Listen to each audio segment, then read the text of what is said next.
बीवियों को कंट्रोल करना कोई सौखा काम नहीं है, बड़ा औखा काम है।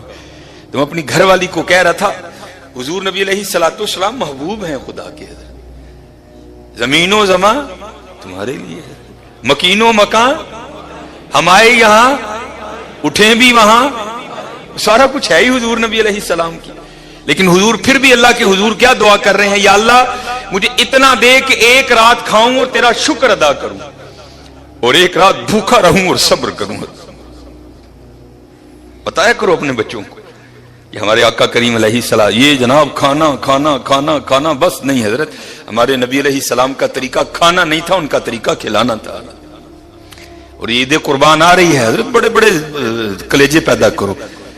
एक तो कुर्बानी वो है ना जो हम पे वाजिब है, हमने अपना वाजिब अदा करना है, वो अहबाब जिनको अल्लाह ने बड़ा दिया है हजरत, इस नियत से भी कुर्बानियां करो यार, माड़े गोश्त कौन है, इस नियत से भी खोलो हजरत, जितना तुम खोलोगे उतना वो भी खोलेगा हजरत। और हम तो एक देंगे ना हजरत, वो कहता है मैं 10 दूंगा, फलाहु अशरु अमसालिहा, और अगर इखलास होगा तो 70 गुना दूंगा, और अगर और इखलास होगा तो बगैर हिसाब दूंगा। हमारे बड़े बहुत सही थे, इसलिए मेरे दोस्तों कोशिश करना कि ऐसी इत्या अपनी फरिजा ना भरी हो है। ये उनके लिए बात, सबके लिए मैं बात नहीं कर रहा, ये उनके लिए बात है जिनको अल्लाह ने इतना दिया है वो सारा साल गोश्त खाते हैं, ये उनके लिए मैं कह रहा हूं। तुसी कम से कम अपनी फ्रिज ना भरी हो, सानू नहीं गल सजदी, जिनको अल्लाह ने इतना दिया है कि सारा साल गोश्त खाते हैं, तुसी ना फ्रिज भरी हो, बांटना इसको, इसको बांटना, इसको बांटना।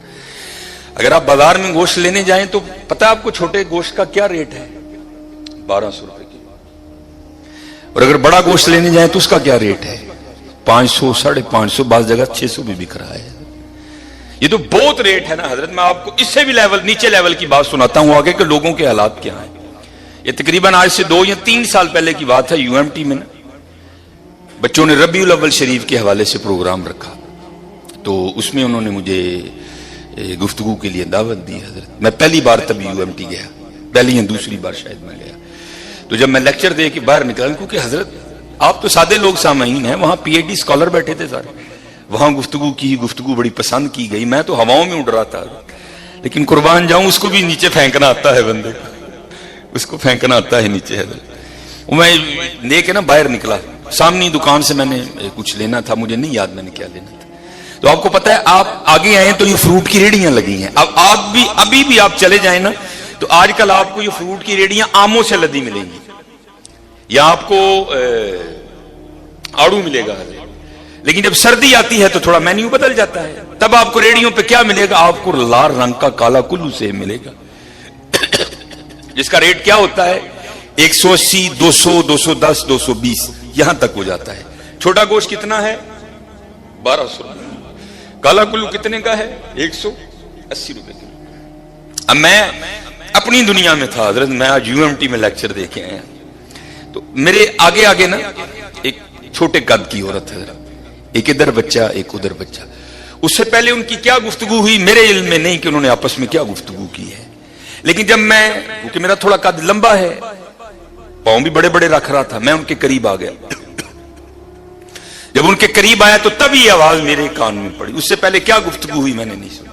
सेब का क्या रेट 180, छोटे गोश्त का क्या रेट 1200, बड़े गोश्त का 500 से 600 तक। मैं जब उनके करीब आया ना, तो आपको पता बच्चों की आदत है कि बच्चे जो चीज भी देखते हैं वो मांगते हैं। तो जब मैं करीब आया ना तो इस साइड पे बच्चा था ना, उसने माँ का बाजू खींचा, अब मेरे कान में आवाज पड़ी, तो रेडी की तरफ इशारा करके कहता है अम्मी सेब लै दो, मैं कदी सेब नहीं खाता, एक ही लै दो। क्या रेट 180 है। और मैं हजरत को लतीफा नहीं आपको सुना रहा, वो भाई जी 16,000 तनख्वाह है, उन्हें कितों सेब खाना है, बिजली का बिल भी उसने देना है, बच्चों की फीसें, मैं को लतीफा नहीं सुना रहा आपको, एक हकीकत बता रहा हूं। और जिसकी 16,000 तनख्वाह है उसने कहां से सेब खाना यार। अब हजरत वो भी रुक गई, थोड़ा सा पीछे मैं भी रुक गई, और जान मेरी निकल गई। 180 रुपए सेब यार, बच्चा कह रहा है मैं कभी सेब नहीं खाता। अम्मा ने बड़ी हसरत से न रेडी को देखा, शायद पता नहीं उसके अंदर क्या क्या गुजरा होगा। मैंने देखा उसकी मुट्ठी में पैसे भी थे, پھر اس نے ایک دفعہ اپنے بچے پہ نظر ڈالی اور اپنے بچے کو چوم کے پتہ کیا کہتی، او پتر پھر کدی لے داں گی رات دی روٹی پک جائے تو بڑی گل ہے، پھر جانا پڑی ہو یار۔ جو 180 روپے لے کے سیب نہیں کھا سکتا اس نے کبھی گوشت کھایا ہوگا؟ اپنا کلو کھانا کا یہ موقع دیا ہے اللہ نے حضرت، جتنے جانور کے جسم پہ بال ہیں تیرے گناہ معاف کر دوں گا، لیکن حضرت تب نہیں، میں بارہا کہہ رہا ہوں کہ میری باتوں کا بڑا غلط سا مطلب لے لیا جاتا ہے، جو ماڑے ہیں رکھل کچھ نہیں ہوتا، لیکن حضرت جو روز گوشت کھانے والے ہیں ان کو نہیں یہ زیب دیتا کہ میں اپنی فریج بھر لوں۔ نہیں میں نے مولوی صاحب سے سنا تھا بندہ گوشت گھر بھی رکھ سکتا، اور تو نے مولوی صاحب سے یہی سنا تھا اور تو نے مولوی صاحب سے کچھ بھی نہیں سنا؟ یہ تو پھر وہی ہوا نا، جو اپنی مرضی کی بات ہوئی وہ ٹھیک ہے، جو نہیں ہوئی وہ چھوڑ دی۔ نہیں میں نے مولوی صاحب سے سنا تھا گوشت گھر، وہ بھائی اس کے لیے ہے جو غریب ہے، یہ اس کے لیے ہے جس کے اہل و عیال کثیر ہیں، وہ گوشت گھر رکھ سکتا ہے۔ حضرت کسی نہ رکھی ہو یار، اور خدا کا واسطہ 4 بوٹیاں نہ دینا کسی کو، کم از کم اتنا ضرور دینا کہ کسی کا ایک وقت کا کھانا بن جائے۔